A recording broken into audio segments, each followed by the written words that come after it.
Olá, queridos ouvintes da Rádio Mundial, estamos aqui em mais um programa Caminhos da Consciência. Eu, Newton Schultz, junto com vocês, 25 minutos aqui nas ondas da Rádio Mundial 95.7 FM e 660 AM simultâneo, a rádio Acreditando na Vida. Para vocês que me acompanham, sejam bem-vindos aqui no programa Caminhos da Consciência, veiculado toda sexta-feira às 13 horas, comigo aqui, Newton Schultz, e a equipe que está sempre aqui presente. No comando do som, o Mano Jean, fazendo tudo chegar bacaninha. O Caio, que hoje vai trabalhar, né? Hoje nós temos a live ao vivo aqui. Se você é um facer, você entra ali no Facebook, procura Rádio Mundial FM Oficial. Ali você vai ver o vídeo, que é essa transmissão ao vivo. E ali você pode deixar um comentário, uma sugestão, uma crítica, ou mesmo o que você achar que deve. Você coloca ali, se você quiser trocar uma ideia comigo, coloca só o local que você está e o seu nome. Aí o Caio vai ali, ele já está acessando o celular dele, já falou que está ao vivo, está tudo bacaninha, mostrou para mim, eu me vi aqui, né? E agora, se você quiser escrever, coloca nos comentários ali algum questionamento, alguma colocação que você queira trocar uma ideia comigo aqui ao vivo, é uma forma de interagir.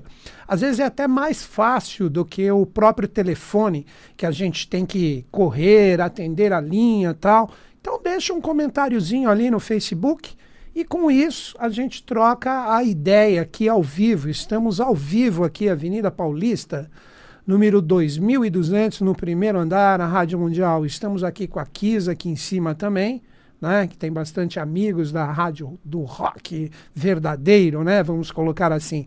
Eu gosto muito da Kisa porque ela toca mais os clássicos, né? Estou aqui com o meu 5.3 motorzão e ali a Kisa ela toca uns clássicos muito bacanas dos sons do rock, né? Eu curto bastante, ouço bastante e conheço muito dos comunicadores ali também. Então é o seguinte, gente, no programa de hoje, né? No programa de hoje, eu gostaria de conversar com vocês sobre 7 linhas evolutivas. A gente sempre tem o 7 como uma forma de pensar, raciocinar, refletir. Basta você entrar um pouquinho no meio esotérico, vamos colocar assim para facilitar, né? E no meio esotérico tanto se fala de 7 mestres ascensos, de 7 isso, 7 raios, da chama isto e aquilo, tal. O que eu vou tentar colocar aqui para vocês? Eu vou tentar conversar com vocês a minha visão, a minha forma, sempre sujeito a erros, né? É a minha forma pessoal de lidar com isso, de acordo com o meu conhecimento. O que são esses nomes que a gente ouve em relação a esses 7 mestres ascensos, que tanto se fala, Mestre Moria, Mestre Kuthumi, Serapis Bey. Vamos entender de onde vem, o que é a origem. A gente precisa compreender um pouquinho anteriormente, um pouco da história da evolução humana para compreender a origem desses nomes que estão sempre associados com mestres, seres especiais. Então vamos entender o seguinte, como eu sempre falo aqui com vocês, né? Existia um momento anterior ao nosso, da evolução, que nós chamamos de Atlântida. É muito falado também, se você pesquisar na internet tem muita coisa. A maioria eu não entro em convergência, que tem muito misticismo. Eu procuro pegar autores sérios, exemplos, né, de autores sérios falando sobre a Atlântida. Hoje, Agartha ainda no termo do Oriente, né? Quando nós falamos dessa realidade, você pode pegar, de repente, uma mestra da teosofia, que foi, na verdade, a patrona, que foi Helena Petrovna Blavatsky, né? A patrona da teosofia, que através dela surgiram vários seres, vários movimentos. Rudolf Steiner estava ligado a ela, né, o mestre da antroposofia. Então nós temos vários seres especiais, Mário Rossi de Luna, e ela anunciou no seu livro A Doutrina Secreta que mais para frente, no futuro, um ser iria continuar trazendo a linguagem dos mestres e etc. E para mim, na minha visão, que eu entro em convergência, ela estava apontando para o Ocidente. É uma forma de compreender melhor essa projeção futura que ela lançou no seu livro, né? Ela falou que alguém iria aparecer, e para mim, hoje, né, é o mestre da Sociedade Brasileira de Obiose, o patriarca do atual grão-mestre, que é o professor Henrique José de Souza, que o próprio Mário Rosso de Luna, ele reconheceu o professor Henrique como um ser de grande hierarquia, que deixou várias revelações do ciclo na sociedade que hoje nós conhecemos como Sociedade Brasileira de Eubiose, que já teve vários nomes anteriores, né? Então é a sociedade que eu pertenço já há vários anos, quase 2 décadas ali, e quanto mais eu estudo, eu percebo que menos eu sei. É fantástico, é um manancial de conhecimento, de uma linguagem, quando você entra em contato com essas cartas revelações do professor, que predizem realidades da humanidade, do passado e, obviamente, do futuro também, diz do passado e prediz em relação ao futuro. Então, muitas coisas que ele falou, né? Inclusive num livro dele, que ele tem o pseudônimo de Laurentius, o professor Henrique José de Souza, que é o livro Ocultismo e Teosofia, que hoje o nome atual, acho que é Ocultismo e Eubiose, se não me engano. Pô, há mais de 50 anos atrás ele já falava que 2016 fecharia um ciclo, queria ter grandes transformações no planeta Terra. E quantas coisas agora, no ano de 2017, a gente observa isso. E ele fala lá como uma profecia em relação a esses ciclos que a Terra iria se encontrar em tamanha convulsão em relação a todos os sistemas políticos, sociais, econômicos associados a ela. Poxa, ele escreveu isso há mais de meio século atrás, né? Então, é uma pessoa que eu sigo, é uma pessoa que eu observo. Então, quando a gente fala dessas consciências, desses mestres, o que eu aprendi é que, na verdade, são linhas evolutivas. Então, na Atlântida, como eu havia citado para vocês, quando nós tínhamos todos esses seres de alta estirpe, né, reis e rainhas divinos na face da Terra, junto com a humanidade, tutelando através de 7 cidades, 7 cantões, com uma central, a 8ª cidade, onde tinha o lado mais divino e mais puro presente na Atlântida. Após o desequilíbrio ocasionado pela própria humanidade, influenciada por anjos que no momento atuavam, né, nessa época, podemos citar 1 milhão de anos atrás, atuavam no sentido de atritar a evolução no sentido do rigor, a humanidade perdeu seu equilíbrio e com isso a Atlântida acabou.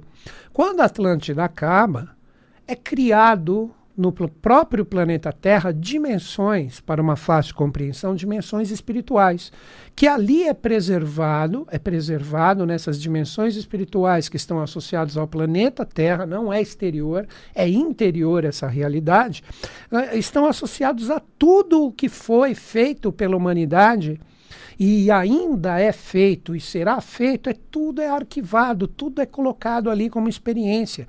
Então são dimensões fantásticas onde esses reis e essas rainhas de Edom, que estavam em outrora na Atlântida, estão nesses locais, né?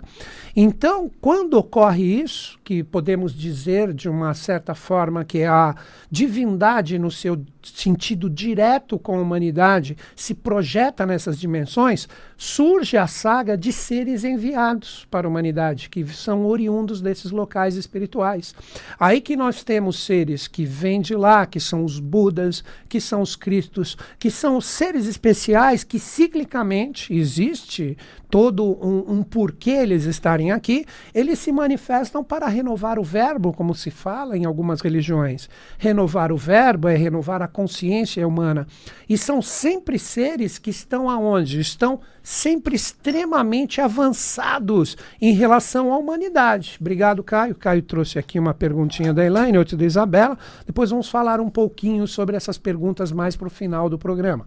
Então, voltando ao que eu estava falando, então surge a saga desses seres, que são seres que vêm para a humanidade, que vêm dessas dimensões, eles são projetados no contexto evolutivo humano e eles chocam com os padrões. A gente está falando de quem? A gente está falando de exemplos. Nós estamos falando de Buda, estamos falando de Cristo, estamos falando de Moisés, estamos falando de seres especialíssimos que vêm para cá trazer essa renovação. O próprio Maomé, que as pessoas deturpam muito que esse grande ser, esse grande mestre da humanidade que foi Maomé, que nós temos o ensinamento dele deturpado por algumas vertentes do islamismo que fazem essas atrocidades no planeta Terra, que do que Maomé realmente colocou não se tem nada, essa violência, esse jogo duro, esse jogo horroroso que eles projetam na evolução. E Maomé, sim, um ser fantástico, onde tudo foi deturpado. Aí as pessoas facilmente fazem essa associação desse grande mestre que foi Maomé,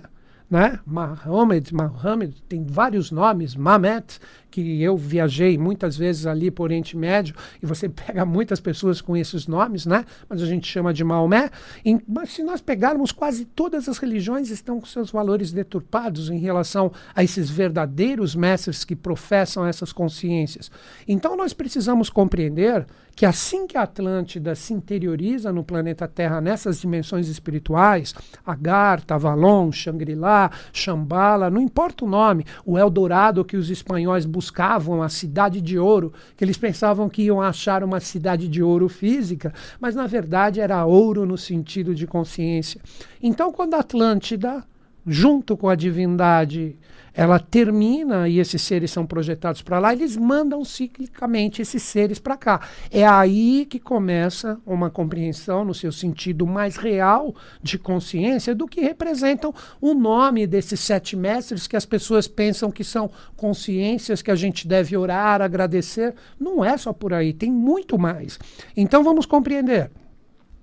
Quando termina isso, a Atlântida, no sentido que nós conhecíamos e surge esse novo tipo de ser humano que somos nós, esses seres que são oriundos dessas dimensões espirituais, eles vêm para a face da Terra. E para eles virem para a face da Terra, eles precisam se revestir de uma consciência. E essa consciência gera um corpo para uma fácil compreensão do que nós chamamos de físico, para que eles tenham um contato diretamente com a humanidade. Então eles se revestem dessa matéria aqui da face da Terra e trazem toda a renovação da consciência. Então nós temos um outro nome, eu vou falar nomes agora que num primeiro momento eles podem parecer complicados, mas se um dia você fizer uma pesquisa e lembrar desse programa de rádio com os minutos que nós temos, talvez você compreenda melhor o que eles são. Então surge o que nós chamamos de Shuddha Dharma Mandalam. Esse termo no Oriente, né, esses nomes do Oriente, significa a grande fraternidade branca. Não confundam com sociedades que existem hoje na atualidade. Então, a grande fraternidade branca, associada a várias sociedades secretas que se lançam como projeções delas, elas vêm aqui para a face da Terra como uma grande fraternidade e formam 7 linhas evolutivas. Então, antes de pensar em seres, pense em linhas evolutivas. Vou dar o nome delas, né? Nós temos a linha Abiyalá, a linha Najib, a linha Germanos, daí que se fala tanto, mestre São Germano. Nós temos a linha Hilarião, Kutume, Serapis e Moria. Então essas 7 linhas evolutivas, elas começam a emanar, através das suas consciências, seres que são projeções delas mesmas. Então nós temos 7 linhas evolutivas, de cada uma dessas 7 linhas evolutivas saem aspectos, que são 7 de cada uma, somando 49, 7, de cada uma sai 7, 49, que seriam aspectos fantásticos, seres de grande estirpe hierárquica e consciência. E desses mesmos aspectos saem o quê? Saem subaspectos que têm um pouco menos de consciência do que o próprio aspecto, e por fim, almas peregrinas ou vidas esparsas que vêm corrigir muitas vezes pequenos erros ou pequenas faltas originadas pelos subaspectos e aspectos. E quando eu falo de aspecto e subaspecto, eu estou falando de seres. Vou citar alguns exemplos para vocês. Se nós pegarmos a linha Abiyalá, uma linha onde busca a projeção do ser humano no Samadhi, como nós chamamos, a emanação de Adi, que representa um princípio da natureza maravilhoso e super sutil, nós estamos falando de um ser, um exemplo, o que eu mesmo citei, Maomé. Maomé era uma expressão, um aspecto desta mesma linha evolutiva chamada Abiyalá. Se nós pegarmos a linha Najib, que são os protetores de verdadeiros portais sagrados que são formados aqui na humanidade, quem que nós temos? Krishna.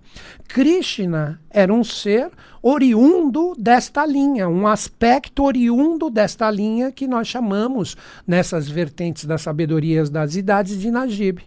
Se nós pegarmos, quer ver, um mais famoso, se nós pegarmos a linha Hilarião, mais associado aos místicos inspiradores, voltados principalmente à arte, quem que nós temos? Leonardo da Vinci. Quem questiona que Leonardo da Vinci não era um ser muito além do seu tempo? O próprio Leonardo da Vinci estava associado à linha Hilarião. Se nós pegarmos um outro exemplo, quer ver? Esses dois muito famosos, se nós pegarmos a linha dos Serapis, nós temos quem? Nós temos Buda, Sakyamuni, Siddhartha Gautama e o próprio Cristo. Então são seres que vieram como emanações da própria linha dos Serapis. Se nós pegarmos um outro exemplo da linha Kutumi ou Kutumi, nós temos o grão-mestre, né, que foi quem? Foi Jacques de Molay. Né? Se nós pegarmos o próprio Jacques de Molay, ele estava associado a essa linha. Então essas forças, essas emanações, elas trazem energias que se projetam aqui na face da Terra e vão gerando seres. De acordo com a consciência, se tiver que vir um ser com uma força, com uma expressão quase que integral da linha evolutiva, ele é um aspecto dessa linha.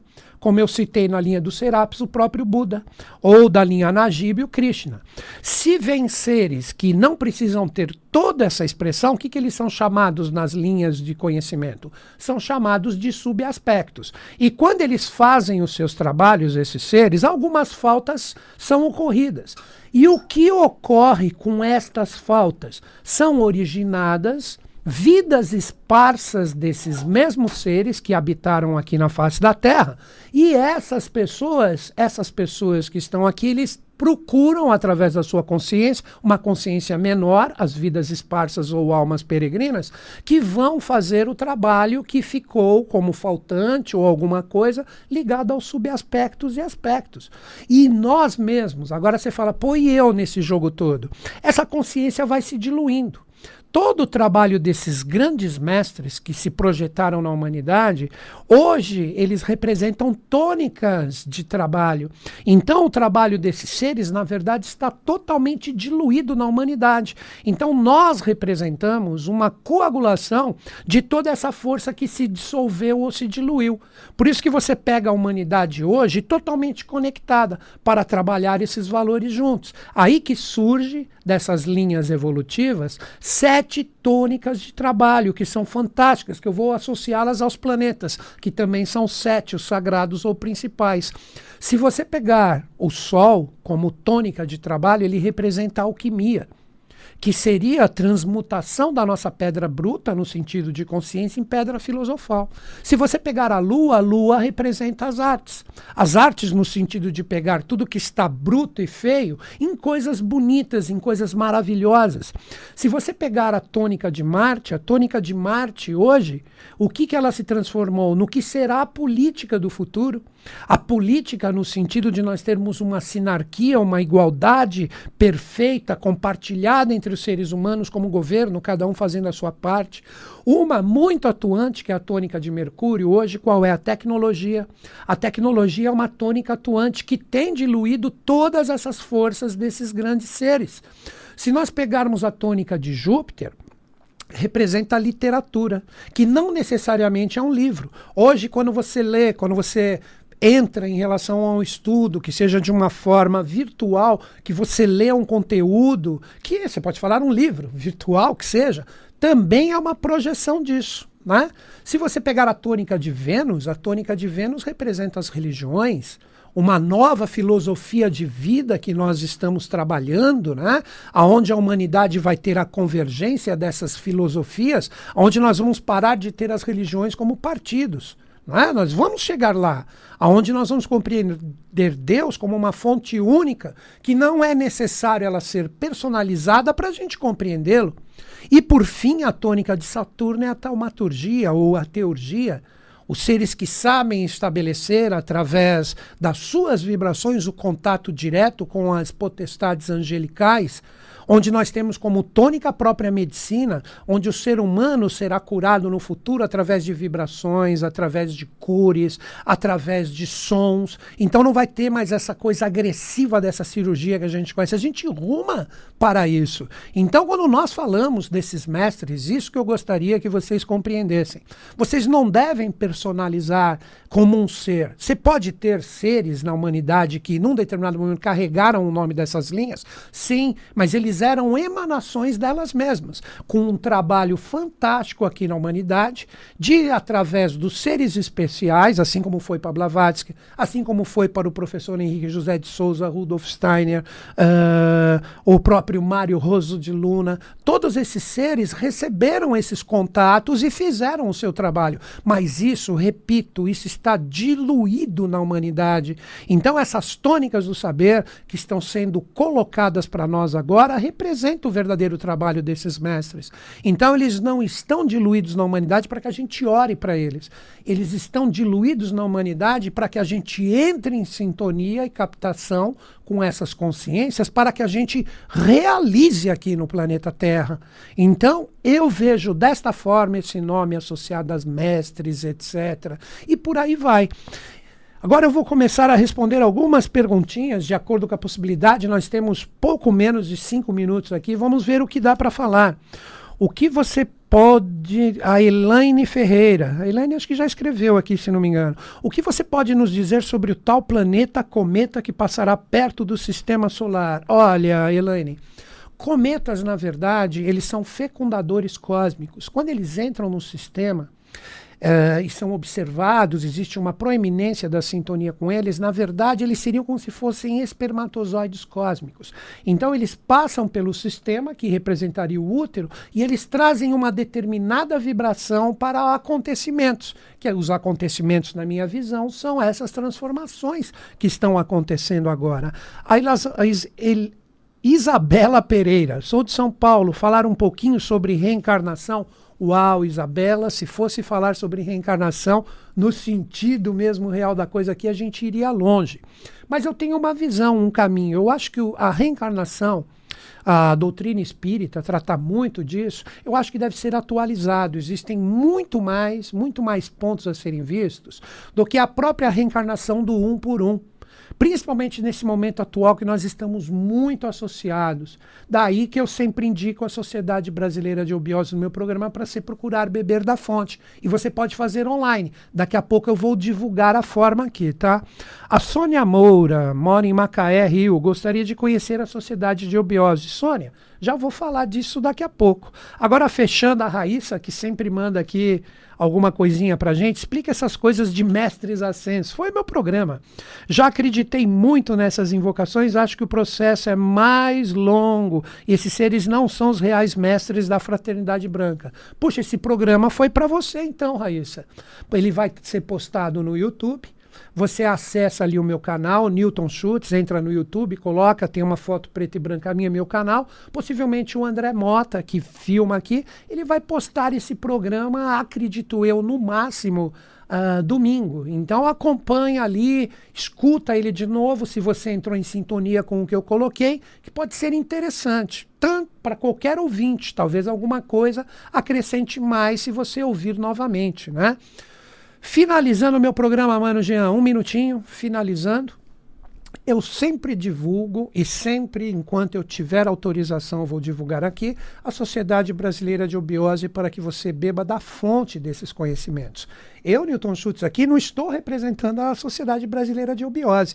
Eu simplesmente coloco o conhecimento ali, partilho, esse programa é postado na íntegra e chega através do rádio gratuitamente para você, assim como no YouTube, para vocês procurarem entrar em sintonia com essas coisas que são muito mistificadas, que agora precisam ser o quê? Precisam ser desveladas no seu sentido real. Então, se você entrou em sintonia comigo e você está afim de fazer parte da Sociedade Brasileira de Obiose, aí vai o contato. Manda um e-mail para este endereço, Newton, escrito em português, Newton, @newtonschutz, tudo junto.com.br.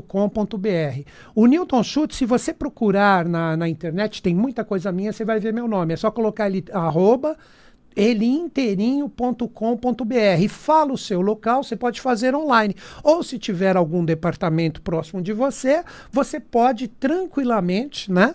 Você pode tranquilamente participar ao vivo. Então é isso, newton@newtonschutz.com.br, me informe o seu local, aí você bebe da fonte, não do que eu coloco aqui sempre, que está sempre sujeito a erros e enganos, né? Queridos ouvintes, agradeço você que ficou em sintonia comigo, Mano Jean ali, a live, o Caio, todo mundo que participou, quem tentou e não conseguiu.